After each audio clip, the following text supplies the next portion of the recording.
Paris के AI summit में शामिल होने से पहले पिछले 2 महीने में ही पीएम मोदी ने एआई की फील्ड में काम करने वाले दिग्गजों से भी मुलाकात की।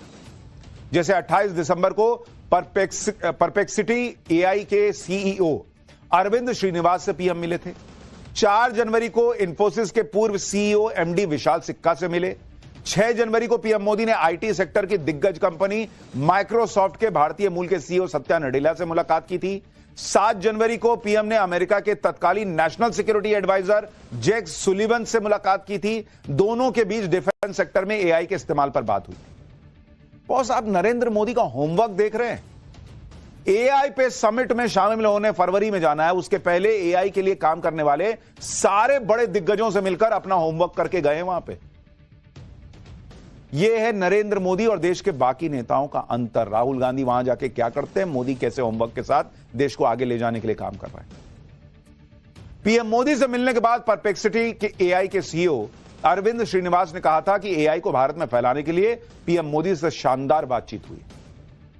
पीएम मोदी से मुलाकात के 24 घंटे के अंदर ही सत्या नडेला ने घोषणा कर दी थी कि अगले 2 साल में माइक्रोसॉफ्ट एआई के क्षेत्र में भारत में कुल 25,700 करोड़ का निवेश करेगा और अगले 7 साल के अंदर 1 करोड़ भारतीयों को आर्टिफिशियल इंटेलिजेंस में ट्रेनिंग देगा। पीएम मोदी के विजन का लोहा भारत ही नहीं पूरी दुनिया मानती है और पीएम मोदी एआई का फ्यूचर भांप चुके हैं। पूरी दुनिया में आर्टिफिशियल इंटेलिजेंस का मार्केट कितनी तेजी से बढ़ रहा है, आप उसको समझिए बॉस। नरेंद्र मोदी इतना दूर का गेम खेल रहे हैं जिसके बारे में अभी भारत में चर्चा नहीं हो रही ढंग से। वो वहां तक देखकर सोच रहे हैं कि बॉस फ्यूचर के लिए अभी इंडिया को तैयार करना होगा। एआई का मार्केट देखिए आप, आर्टिफिशियल इंटेलिजेंस का मार्केट जरा इसको देखिए आप। 2022 में कितना था? 2022 में यह 9,85,000 करोड़ का था एआई का मार्केट, 85,000 CR करोड़ का। 2030 में 2030 में 9 लाख करोड़ से यह मार्केट बढ़ के कहां जाएगा आपको पता है? 133 लाख करोड़। आप सोच रहे किस चीज के लिए नरेंद्र मोदी देश को तैयार कर रहे हैं और देश में भारत में लोग आ सके बाहर से। अकेले मेडिकल के क्षेत्र में अगर आप देखिएगा जो एआई का मार्केट है वो बढ़कर करीब करीब 1,23,000 करोड़ का हो जाएगा। 23,000 करोड़ का सिर्फ मेडिकल के क्षेत्र में आपको बता रहा हूं। कृषि में अगर आप देखिएगा, कृषि में यह पहुंच जाएगा 10,000 करोड़ तक, 10K CR। इंफ्रास्ट्रक्चर में 2,29,000 करोड़। यह इंडिया का एआई मार्केट आपको बता रहा हूं, दुनिया का माफ कीजिएगा। सूचना क्रांति के बाद एआई ऐसी तकनीक है जो दुनिया बदल देगी। आज से करीब 146 साल पहले 1876 में टेलीफोन आया था। तब पूरी दुनिया हैरान हो गई थी कि इसके बाद 97 साल बाद 1973 में मोबाइल फोन आया जिसका वजन 2 किलो था। 20 साल बाद 1993 में पहला स्मार्टफोन आया जिसने लोगों का जीवन बदल दिया। कुछ ऐसा ही बदलाव आर्टिफिशियल इंटेलिजेंस की दुनिया में हो रहा है, लेकिन इस बार बदलाव की स्पीड बहुत तेज है। पेरिस एआई समिट में पीएम मोदी ने इसका भी जिक्र किया। वो भारत को दुनिया जिस रफ्तार से एआई के मार्केट में दौड़ रही है उससे डबल रफ्तार से दौड़ाना चाहते हैं, इसलिए ये सब कर रहे हैं। एक बार पीएम मोदी को सुनिए, फिर आपको बताता हूं कि पीएम मोदी और ट्रंप की मुलाकात का जो काउंटडाउन शुरू हुआ है उससे पहले क्या बड़ी खबरें आ गई। Friends, AI is already reshaping our polity, our economy, our security, and even our society. There is also a deep interdependence across borders. Therefore, there is a need for collective global efforts to establish governance and standards that uphold our shared values, address risks, and build trust. प्रधानमंत्री नरेंद्र मोदी अभी America पहुंचे नहीं हैं और उससे पहले ही America और दुनिया भर में अपनी ब्रांच खोलकर बैठे डीप स्टेट की धड़कनें बढ़ी हुई हैं। ट्रंप के आने से पहले ही डीप स्टेट का शटर डाउन हो रहा है। अब जो बची कुची फ्रेंचाइजीज रह गई हैं उन्हें ट्रंप और मोदी मिलकर निपटा देंगे। मोदी से मिलने से पहले ट्रंप ने एक ऐसा फैसला भी लिया जिसकी भारत में भी बड़ी चर्चा हो रही है। जो डीप स्टेट भारत को टारगेट कर रहा था, भारत की इकोनॉमी को टारगेट कर रहा था, जो डीप स्टेट भारत की अर्थव्यवस्था को नष्ट कर देना चाहता था, उस डीप स्टेट पर ट्रंप ने पीएम मोदी से मिलने के पहले ही तगड़ा एक्शन ले लिया। जैसे ट्रंप ने अमेरिका में एक पुराने कानून फॉरेन करप्ट प्रैक्टिसेस एक्ट को रोक दिया है।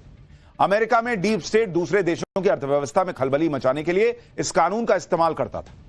इसी कानून के तहत डीप स्टेट ने भारत की अर्थव्यवस्था को टारगेट किया और भारत में अडानी जैसे बड़े उद्योगपति के खिलाफ केस किया था। लेकिन अब ट्रंप इस कानून को ही चलता कर रहे हैं। इस कानून को रिव्यू करने के लिए कह दिया कि देखो ये तो बेकार का काम कर रहे थे ये लोग, जरा चेक करो इसको। इससे डीप स्टेट के टारगेट पर आए अडानी ग्रुप को कुछ राहत मिल सकती है और भारत की इकोनॉमी को जो टारगेट करने का एक तरीका था कि भाई भारत के शेयर बाजार को गिरा दो, अडानी को टारगेट करो, जिस तरह से लगातार यहां पर जो खबरें हो रही थी वो सारा मामला निपटता दिख रहा है। भारत की अर्थव्यवस्था के पीछे एक खास इकोसिस्टम है और इस इकोसिस्टम को सपोर्ट देने वाला डीप स्टेट बहुत अरसे से पड़ा हुआ है, क्योंकि इसे लगता है कि अगर भारत की अर्थव्यवस्था को टारगेट करेंगे तो नरेंद्र मोदी कमजोर हो जाएंगे। लेकिन मोदी का असर देखिए कि उनके अमेरिका पहुंचने से पहले ही ट्रंप ने इकोसिस्टम और डीप स्टेट पर एक्शन लेना शुरू कर दिया, क्योंकि ट्रंप समझते हैं कि उनके लिए पीएम मोदी से दोस्ती और भारत से रिश्ते कितने अहम और कैसे अमेरिका में डीप स्टेट भारत के उद्योगपतियों को टारगेट कर भारत की अर्थव्यवस्था को चोट पहुंचाने में लगा हुआ था। इसलिए अमेरिका की 6 सांसदों ने अटॉर्नी जनरल को लेटर लिखा। इस लेटर में बाइडेन सरकार के दौरान अडानी ग्रुप पर हुई संदिग्ध एक्शन की जांच की मांग की गई है। इन सांसदों का कहना है कि इस कार्रवाई से भारत के साथ अमेरिका के संबंध खराब हुए। इस लेटर में कहा गया कि अडानी ग्रुप के खिलाफ जांच का कोई आधार तक नहीं था। इस जांच पर उन्हें शक है कि डीप स्टेट के प्रभाव में जांच के आदेश दिए गए। दरअसल गौतम अडानी पर अमेरिका में इस बात का केस चल रहा है कि उनकी कंपनी ने भारत में करोड़ों की रिश्वत दी और यह बात अमेरिकी निवेशकों से छिपाई। लेकिन अब इस जांच पर ही सवाल उठ रहे हैं। वहां के सांसद ही कह रहे हैं बॉस कि डीप स्टेट के इशारे पर अडानी को टारगेट कर रहे थे, चेक कराइए जरा मामला। इस जांच के पीछे डीप स्टेट के हाथ होने की बात कही जा रही है। सोचिए, जिस जांच पर अमेरिका में सवाल उठ रहे हैं, वहां के सांसद सवाल उठा रहे हैं, उसी जांच पर आंख मूंद कर भरोसा करके इंडी गठबंधन यहां हंगामा कर रहा था। शेयर बाजार जो है वो नीचे जा रहा था। क्यों? क्योंकि मोदी को टारगेट करना है। बॉस, कभी तो देश का सोचोगे। मोदी के अमेरिका आने से पहले ही ट्रंप एक एक करके डीप स्टेट और इकोसिस्टम की धुलाई कर रहा है। जैसे आप देखिए कि ट्रंप ने हमास के आतंकियों पर बड़े एक्शन का ऐलान कर दिया। ट्रंप ने हमास के आतंकियों को आखिरी चेतावनी दे दी कि अगर शनिवार दोपहर तक सभी बंधकों को नहीं छोड़ा तो वो कह रहे हैं कि नरक मचा दूंगा, मैं ऐसी तबाही कर दूंगा। तुम समझ नहीं रहे हो, मैं ट्रंप हूं।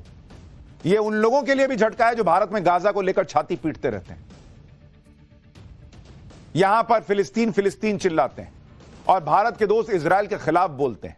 लेकिन मोदी के अमेरिका पहुंचने से पहले ही ट्रंप ने हमास को लास्ट वार्निंग देकर सबकी क्लास लगा दी। आप सुनिए भाई, डोनाल्ड ट्रंप धमका रहे हैं कि सैटरडे तक छोड़ो, एक दो को नहीं सबको छोड़ो, नहीं तो ऐसा कांड करूंगा कि फिर बाप चिल्लाओगे। सुनिए ट्रंप को। Well, I would say this, and I'm going to let that be because that's Israel's decision. But as far as I'm concerned, if all of the hostages aren't returned by Saturday at 12 o'clock, I think it's an appropriate time. I would say cancel it and all bets are off and let hell break out. I'd say they ought to be returned by 12 o'clock on Saturday, and if they're not returned, all of them, not in drips and drabs, not 2 and 1 and 3 and 4 and 2. Saturday at 12 o'clock, and after that, I would say all hell is going to break out. Donald Trump खुला खेल रहे हैं boss, खुला बोल रहे हैं। उनके लिए हमास के आतंकी हैं। भारत में लोग छाती पीटे बॉस। वो कह रहे हैं कि छोड़ो वहां बंधकों को, 1 नहीं 2 नहीं 4 छोड़ूंगा, ये सब शर्त मत दिखाओ, छोड़ो नहीं तो फिर मैं ठोक दूंगा। आप ये भी देखिए कि पीएम मोदी और ट्रंप के बीच मुलाकात की टाइमिंग ऐसी है जब ट्रंप 2-2 युद्ध से अमेरिका को बाहर निकालने में लगे। वो किसी भी कीमत पर यूक्रेन और इजरायल युद्ध को रोकना चाहते हैं और वो ये बात जानते हैं कि इसके लिए उन्हें पीएम मोदी की जरूरत हो, क्योंकि पीएम मोदी ही वो ग्लोबल लीडर है जिनकी ट्रंप और पुतिन दोनों से अच्छी जुगलबंदी है। पीएम मोदी ही बड़े ग्लोबल नेता हैं जो पिछले साल रूस के राष्ट्रपति पुतिन और फिर यूक्रेन के राष्ट्रपति जेलेंस्की से मिल चुके हैं। पीएम मोदी ही उन चंद ग्लोबल लीडर्स में से एक हैं जिस पर पुतिन भरोसा करते हैं। पुतिन कह चुके हैं कि वो भारत से युद्ध खत्म कराने में मध्यस्थता की उम्मीद करते हैं। भारत ऐसा कर सकता है। ज़ेलेंस्की भी कह चुके हैं कि पीएम मोदी रूस यूक्रेन जंग खत्म कराने में बड़ी भूमिका अदा कर सकते हैं। पुतिन हो या ज़ेलेंस्की, दोनों ही ट्रंप पर सीधे सीधे विश्वास नहीं करेंगे। यह बात ट्रंप भी समझते होंगे। इसलिए हो सकता है कि ट्रंप और पीएम मोदी के बीच यूक्रेन युद्ध पर चर्चा हो। ट्रंप हाल ही में पुतिन से युद्ध खत्म करने की बात कर चुके हैं, लेकिन जो भरोसा पुतिन नरेंद्र मोदी पर करते हैं वो शायद ही ट्रंप पर करें, क्योंकि ट्रंप की एक छवि ये भी है कि आदमी थोड़ा सनकी है यार, ये कब क्या कर दे पता नहीं। लेकिन नरेंद्र मोदी की आज की छवि एक ग्लोबल लीडर की है जो एक अलग पहचान रख रहे हैं, भारत की भी अपनी भी। अब यह समझिए कि पीएम मोदी और ट्रंप जब मिलेंगे तो होगा क्या क्या। भारत के लिहाज से यह मीटिंग कितनी इंपॉर्टेंट है, अमेरिका के लिहाज से यह मीटिंग कितनी अहम है और दुनिया की नजर इस मीटिंग पर क्यों होगी। भारत के नजर से यह मीटिंग क्यों अहम है और पीएम मोदी ट्रंप से क्या बात करने वाले हैं, इसके संकेत खुद पीएम मोदी दे चुके हैं। अपने दौरे से पहले पीएम मोदी ने कहा था कि राष्ट्रपति डोनाल्ड ट्रंप के न्योते पर अमेरिका जा रहा हूं। पीएम मोदी ने कहा कि वो अपने दोस्त से मिलने के लिए उत्सुक है। हालांकि प्रेसिडेंट ट्रंप की ऐतिहासिक जीत के बाद यह पहली मुलाकात होगी, लेकिन उनके पास डोनाल्ड ट्रंप के पहले के कार्यकाल में साथ काम करने की बहुत अच्छी यादें हैं। पीएम मोदी ने कहा कि दोनों देश अपने संबंधों को और मजबूत करेंगे। टेक्नोलॉजी, ट्रेड, डिफेंस, एनर्जी और सप्लाई चेन के मुद्दे पर बात होगी। पीएम मोदी के अमेरिका दौरे में जब वो ट्रंप के सामने बैठेंगे तो इस पर दुनिया की नजर हो, क्योंकि बड़ी बड़ी डील्स हो सकती है। जैसे दोनों देशों के बीच बड़ी डिफेंस डील पर मुहर लग सकती है। भारत और अमेरिका के बीच अमेरिकी सेना की सबसे घातक बख्तरबंद गाड़ियों की खरीद और मिलकर प्रोडक्शन करने के सौदे पर बात चल रही है।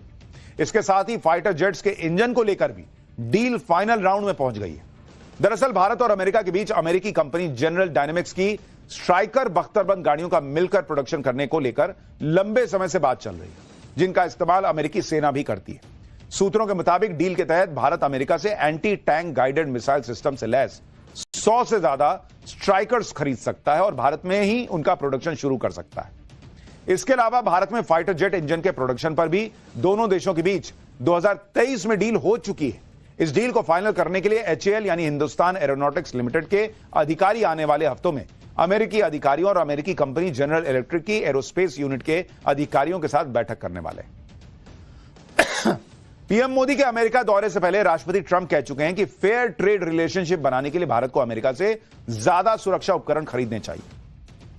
पीएम मोदी भी कह चुके हैं कि उनके अमेरिकी दौरे में दोनों देशों के बीच टेक्नोलॉजी, ट्रेड, डिफेंस, एनर्जी और सप्लाई चेन में पार्टनरशिप और मजबूत होगी।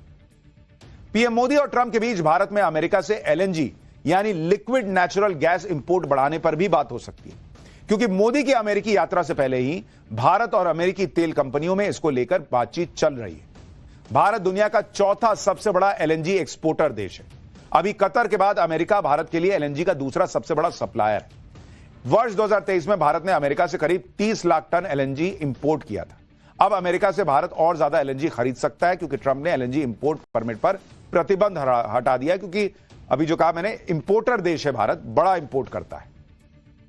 यह बात भारत के लिए खुशखबरी है, क्योंकि अभी भारत में कुल ऊर्जा स्रोतों में LNG की हिस्सेदारी सिर्फ 6% है। भारत सरकार चाहती है कि साल 2023 तक यह 15% हो जाए। LNG यानी लिक्विड नेचुरल गैस क्या होती है और कैसे यह CNG से बेहतर होती है, आपको यह भी बताता हूं। दरअसल LNG भी CNG की तरह ही वाहनों के ईंधन के तौर पर काम करती है, लेकिन उससे बेहतर एनर्जी देती है। LNG डीजल के मुकाबले 30 से 40% तक सस्ती पड़ती है और LNG से कार्बन उत्सर्जन भी बहुत कम होता है। दुनिया के कई देशों में LNG का फ्यूल के तौर पर इस्तेमाल हो रहा है। कई देशों में तो इससे ट्रेन भी चलती है। भारत सरकार अगले कुछ सालों में हाईवेज पर LNG पंप्स लगाने की योजना पर काम कर रही है और इसलिए पेट्रोलियम मंत्री हरदीप सिंह पुरी ने भी कहा है कि भारत दुनिया के किसी भी देश से LNG इंपोर्ट करने के लिए तैयार है।